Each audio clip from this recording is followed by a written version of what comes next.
With the XDefiant server test starting shortly, I'm sure a lot of you guys are really eager to get into the game. So to help streamline that process and get you guys set up, I've made a settings guide. This settings guide is going to cover settings for all platforms first, and then it's going to cover PC specific settings next, and a couple little extra tweaks I've found. Now this is going to be a pretty fast paced guide, so feel free to pause where you need to keep up. As well, I'll be including chapter markers for you guys so you can go back and find certain sections more quickly. And before we start the video, all I ask is that you leave a like on the video and consider subscribing to the channel, as it's going to help me get closer to my goal of becoming a Ubisoft partner. Now with that out of the way, let's jump right into the guide. Now starting off in gameplay and UI, we have field of view. Personally, I would set this to a value between 103 and 120. This is mostly personal preference. I personally like 120, but I know many people like 103 or 105 or around that range, especially if you're on controller. A lot of people say that that gives it the most consistent aim assist. Personally, I'm on mouse and keyboard. I prefer a little bit of a wider field of view, so I rock 120.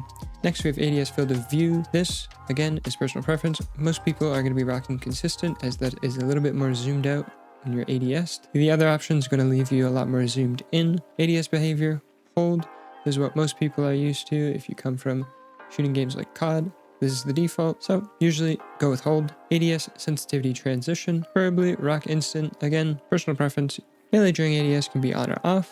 Aiming interrupts reload. Personally, I have this on just so that if I need to cancel my reload for whatever reason and start shooting, I'm already starting to ADS as I do this, or I can just tap it very quickly to reload cancel the end of my animation. For crouch behavior, I personally like a toggle, but this is personal preference. For sprint behavior, this is essentially a difference of hold versus toggle, tap being toggle and hold being hold. Personally, I run tap so I don't have to be holding down the sprint button the entire time. Now personally, for auto sprint, I've gotten used to having this on most games, so I will be keeping it on, but if you don't run it, just turn it off, that's fine. Now for sprint interrupts reload, personally I would almost always have this off, as this allows you to sprint around while reloading, which is very key to making sure that your uptime on the map is very good. But for slide behavior, I would have this on tap so that we can slide cancel easier.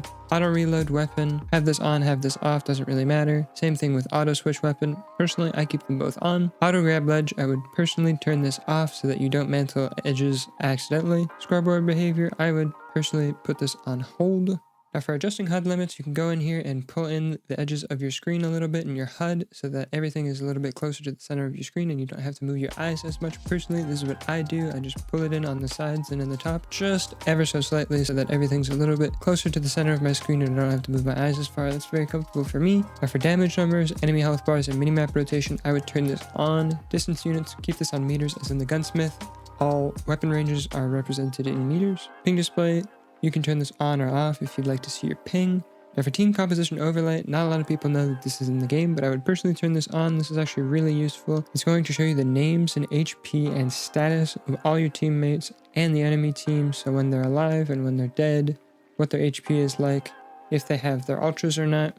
So this is very useful. It gives you a lot of information without having to hit the scoreboard. Moving on to controller settings, here we have Dylan Arco's settings, friend of mine and Call of Duty Challengers player. His Twitter will be linked in the description. You can see here he's rocking the brawler flipped button layout. This is personal preference. You can change this to whatever you prefer.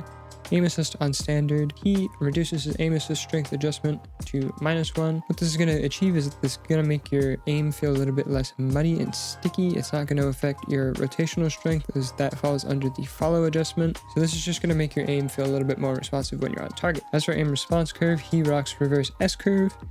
And for his zoom multipliers, he just rocks 1.0 on both. As well, for sensitivity, he rocks 4242 with a 2x acceleration multiplier and a low dead zone of 3 on both sticks with controller vibration off. As far as what controller preset I would recommend you guys run, I would say Skill Thumb Brawler is a good layout if you guys don't have paddles. This places crouch on your R3 and jump on L1. This preset is going to allow you guys to slide cancel without taking your thumbs and fingers off of any important buttons. As far as audio goes, personally, I just turn down the music volume to 0 and turn down the dialogue volume slightly, and I leave everything else untouched. In language and accessibility, we can set our colorblind mode and flashbang effect. Personally, I would turn the flashbang effect to dark, and for colorblind mode, I don't remember exactly which one it is, but one of these options is going to highlight your enemies in yellow, which I find really makes them pop out on a lot of maps. So consider tinkering around with that setting and seeing if you can find one that you like the look of. Now in Matchmaking Account, you can find the toggles to turn off crossplay and input-based matchmaking. Personally, I would leave both of these on to make sure that you're both getting the fastest matches possible and that you're playing against people who are on the same input device as you.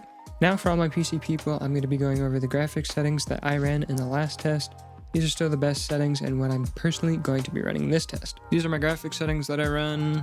Full screen, obviously you want to be in full screen so that there's no input lag. If you're on like windowed full screen or just regular windowed, there's going to be extra input lag. Personally, for res, this is a stretch resolution. I run 1720 by 1080. Most of you are going to be running native, just one click back and you have 1720. Refresh rate, just make sure this is on max. For me, it's 240. It's the only option even available. Monitor, this is if you have multiple monitors. Most of you don't, so that's not important. You want this on for this. If you have a weaker system, enabled plus boost. If you have a pretty beefy system, just leave it on enabled. For brightness, around 10 I find is nice. I also like to bump up the contrast because I find it helps me see like echelon players and stuff when they're in the invis suit. You can kind of see the edges of their they kind of shimmer when they're invis, so I find that this makes that effect stand out a little bit more if you bump up the contrast. You want to enable DX12 render if you have a newer graphics card. If you have like a really old graphics card, you might want to leave this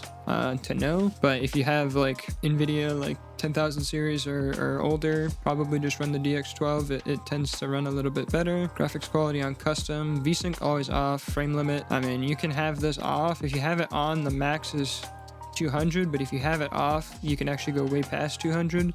So if you get more than 200 frames, you can leave it off. But if you want to limit it, say you only have like a 144 hertz monitor or something, you can turn it on and limit it to 144. It's fine. Shadow quality low, spot shadow low, all this low, contact shadows off. Res scale, if you turn this down, you're going to get more FPS, but it does kind of look pretty trash. So I just leave it on 100 because I get pretty good frames already. Sharpening, you're going to want to crank this up a little bit. Like by default, I think it's on like 5 or something, but I keep it on 10 just so that edges are really crisp and stuff. And it helps with like seeing detail from really far away, especially again, like the invis suits kind of really pop out when you bump the sharpening up a little bit. Particles, put this on low. Volumetric fog, low. All this. Low, low, off, low. Subterface, off. Parallax, no. Ambient, no. Object detail, you're going to want to keep this maxed. Extra streaming distance, this is like how far your view distance is. So you're going to want to max this out so that people that are way, way far across the map are going to like load in properly and they're not going to look all blocky. Lens flares, obviously turn this off. This is super distracting. Water quality low. Chroma aberration, just turn that off. It's distracting. High res, you don't need sky textures, turn them off. Terrain low, and apply, and then yeah, that's all the in-game graphic settings that you guys should be running if you want to make sure that your game is running as fast as possible. With the in-game graphic settings handled, we're going to hop into the Nvidia control panel settings. Sorry to all my AMD guys, but I don't own an AMD GPU, so I can't provide any settings for you guys in that department. But I'm just going to scroll through this really slowly and you guys can double check everything on your own and just pause the video if you need to see anything specific.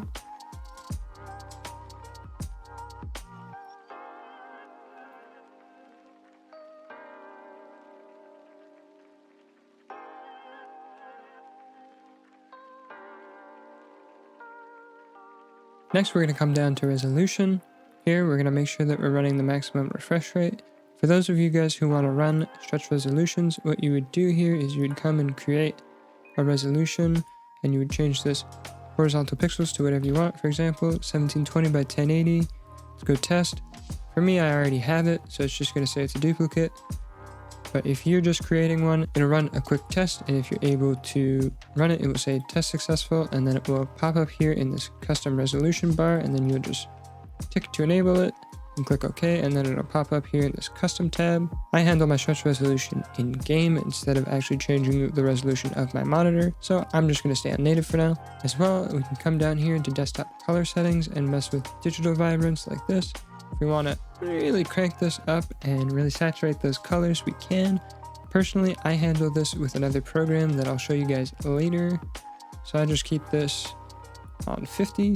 As well, if we come to desktop size and position, if you guys are going to be wanting to run stretch resolutions, make sure that you perform full screen scaling. So select full screen and come down here to perform scaling on. If you have the option to use display, but I only have the option to use GPU, so I use GPU and then tick this box to override the DPI scaling settings. As well, come down here to G-Sync, and personally, I keep it disabled as it does add some input lag. If you'd like to run G-Sync, you could. I would enable it for full screen mode.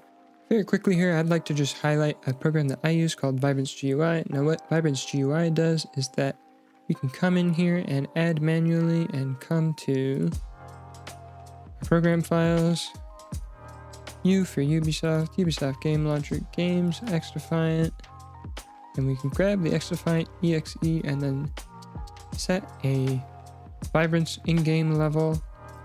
And now what VibranceGUI is going to handle is it's going to automate our Windows GUI Vibrance level for when it detects certain games running, and so you can add all the games you want to play and you can set individual Vibrance levels and it will all be handled automatically, and then when you X out of the game it will return to your standard Windows Vibrance level that you set right here. As well, for this program to run, we're just going to click auto start and affect primary monitor only, as well as never change resolutions. This is very important if you run stretch resolutions.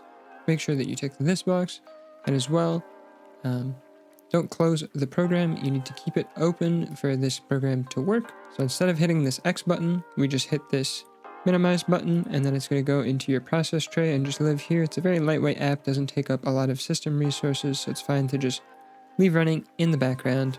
As well, if we open our file explorer and navigate to our program files, U for Ubisoft, Ubisoft Game Launcher, go into Games, and then XDefiant, and scroll down until we find the XDefiant EXE. There are a couple more tweaks we can do here. Come to the compatibility and disable full screen optimizations, as well as override high DPI scaling on the application. Then hit apply and OK. As well, if we come to documents, my games, and then XDefiant, and here if we find the file labeled bcgfxui.config.config, come in here, we can actually set our minimap scale to higher than 1.0. And basically what this achieves is that I don't have to move my eyes very far, and I can see more of my minimap in my peripheral vision because things are just extra big, extra scaled up. This isn't going to make you see any extra of your minimap, but the size of the minimap is just going to be blown up in scale by a factor of 30%. As well, if we go to our search bar and look up game mode settings, we can turn game mode on. As well, if we come to graphics and change default graphics, we can turn on optimizations for windowed games. As well, we have hardware accelerated GPU scheduling. Now this is going to depend on what update version of Windows you're on. Personally, for me, hardware accelerated GPU scheduling on my current version of Windows works just fine for me, so I like to keep it on. But if you guys are having issues, you can turn this on and turn this off and see if it helps you at all. And that's it, you guys. That's all the settings. You guys are ready to hop into game and start frying. I hope to see you guys out there, and good luck this weekend. If you enjoyed the video and watched to this point, I'd just like to thank you guys for supporting the channel. It means a lot to me personally, and I'm very happy to be able to play XDefiant again. As well, seeing as I have the whole day off, I'm going to be streaming over on Twitch all day. It'll be linked in the description and in the pinned comment. If you guys want to come check me out and hang out, that'd be greatly appreciated. That's been all from me. I will see you guys in the next video. Peace out.